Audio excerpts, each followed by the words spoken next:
आप देख रहे हैं TNB।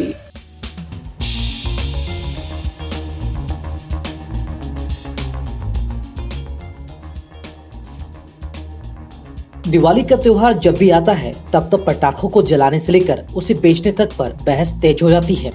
वायु प्रदूषण से लोगों को होने वाली परेशानी के नाम पर इस बार भी राज्य सरकारों ने कड़े नियम लागू कर दिए। कई राज्यों ने पटाखे जलाने पर पूरी तरह से प्रतिबंध लगा दिया है, जबकि कुछ राज्य सरकारों ने ग्रीन पटाखे जलाने की मंजूरी दी है।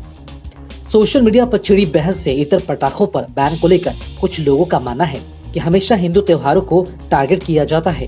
वहीं कुछ लोगों का कहना है कि कोरोना के दौर में लोग पहले से ही परेशान हैं और ऐसे में पटाखों का इस्तेमाल बेकार है। ऐसे लोगों के मुताबिक एयर क्वालिटी जो सीधा इम्यूनिटी का असर करती है, वहीं कई लोगों को सांस की भी परेशानियां होती है। और ऐसे में क्या है सरकारी दिशा निर्देश, आइए आपको बताते हैं। दिल्ली सरकार ने राजधानी में पटाखों के चलाने पर पूर्ण प्रतिबंध लगाया है। दिल्ली में वायु गुणवत्ता काफी पहले से ही खराब श्रेणी में दर्ज हो रही है। गौरतलब है कि दिल्ली के सीएम अरविंद केजरीवाल ने 15 सितंबर को पटाखों पर प्रतिबंध की घोषणा करते हुए कहा था कि यह बैन लोगों की जिंदगी बचाने के लिए जरूरी है। और इसके बाद 28 सितंबर को दिल्ली प्रदूषण नियंत्रण समिति ने 1 जनवरी 2022 तक राष्ट्रीय राजधानी में पटाखों की बिक्री और फोड़ने पर पूर्ण रूप से प्रतिबंध लगाने का आदेश दिया था। पंजाब में पटाखों पर पूरी तरह से प्रतिबंध। पंजाब की चन्नी सरकार ने पंजाब में पटाखों के भंडारण, वितरण, बिक्री, उपयोग और निर्माण पर प्रतिबंध लगा दिया है। हालांकि त्योहारों पर सरकार द्वारा ग्रीन पटाखों के उपयोग और बिक्री की अनुमति दी गई है। प्रदेश में दिवाली पर रात 8 से 10 बजे तक ही लोगों को पटाखे फोड़ने की अनुमति होगी। हरियाणा के 14 जिलों में पटाखों पर बैन। हरियाणा की खट्टर सरकार ने राष्ट्रीय राजधानी क्षेत्र के अंतर्गत आने वाले 14 जिलों में पटाखों की बिक्री और इस्तेमाल पर तत्काल प्रभाव से पूर्ण प्रतिबंध लगा दिया है। पटाखों की बिक्री और इस्तेमाल को लेकर जारी सरकारी आदेश के मुताबिक भिवानी, चरखी दादरी, फरीदाबाद, गुरुग्राम, झज्जर, जींद, करनाल, महेंद्रगढ़, नूंह, पलवल, पानीपत, रेवाड़ी, रोहतक और सोनीपत में सभी प्रकार के पटाखों की बिक्री और इस्तेमाल पर पूर्ण रूप से प्रतिबंध रहेगा। वहीं जिन शहरों में पिछले साल नवंबर में वायु गुणवत्ता सूचकांक सामान्य श्रेणी में था, वहां सिर्फ ग्रीन पटाखों के इस्तेमाल को मंजूरी दी गई है। वहीं दीपावली और गुरु नानक जयंती पर रात 8 बजे से 10 बजे के बीच ही पटाखों के इस्तेमाल की इजाजत होगी। वहीं छठ पर्व के दौरान सुबह 6 बजे से 8 बजे के बीच पटाखों के इस्तेमाल की अनुमति होगी। यूपी सरकार का आदेश। उत्तर प्रदेश सरकार मौसम बदलने के साथ ही बढ़ते वायु प्रदूषण को लेकर बेहद गंभीर हो गई है। यूपी की योगी सरकार ने वायु प्रदूषण बढ़ाने वाले पटाखों की बिक्री और उपयोग पर प्रतिबंध लगा दिया। यहाँ दीपावली पर इस बार उत्तर प्रदेश में केवल हरित पटाखों की बिक्री होगी। इनके अलावा अन्य पटाखों की बिक्री प्रतिबंधित होगी। हाल ही में सूबे के अपर मुख्य सचिव गृह अवनीश कुमार अवस्थी ने कहा था कि उत्तर प्रदेश प्रदूषण नियंत्रण बोर्ड इन दिनों प्रदेश के 27 शहरों में वायु गुणवत्ता की निगरानी कर रहा है। इस संबंध में गृह विभाग ने आदेश जारी किया है।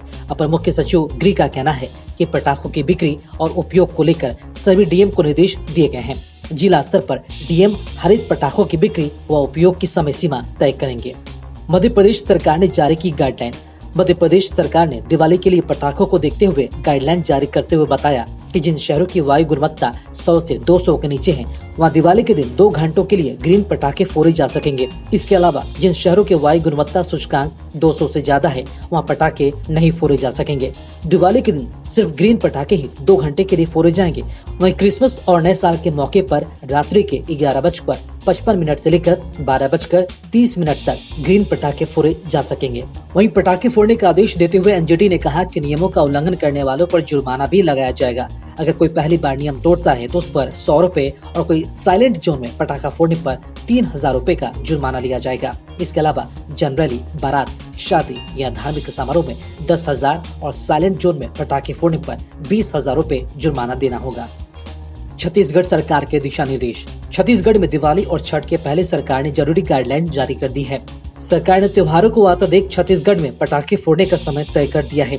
छत्तीसगढ़ सरकार के दिशा निर्देश के अनुसार दिवाली से लेकर नए साल तक के लिए पटाखे फोड़ने का समय निर्धारित किए गए हैं। सूबे की बघेल सरकार ने ग्रीन ट्रिब्यूनल द्वारा जारी आदेश का कड़ाई से पालन का भी निर्देश जारी किया। इसके अलावा किसी भी त्योहारों के लिए ऑनलाइन पटाखे नहीं लिए जा सकेंगे। पश्चिम बंगाल में हरित पटाखे जलाने की अपील। पश्चिम बंगाल के सीएम ममता बनर्जी ने लोगों से सुप्रीम कोर्ट के आदेश पालन करने की अपील करते हुए कहा कि काली पूजा और दीपावली के मौके पर सिर्फ हरित पटाखे ही जलाएं और ऐसे में एयर पॉल्यूशन को देखते हुए पटाखों की बिक्री और उपयोग पर प्रतिबंध लगा दिया गया है। हालांकि दीपावली, काली पूजा और छठ पूजा पर ग्रीन पटाखे फोड़ने की अनुमति होगी। असम में भी केवल ग्रीन पटाखों की इजाजत।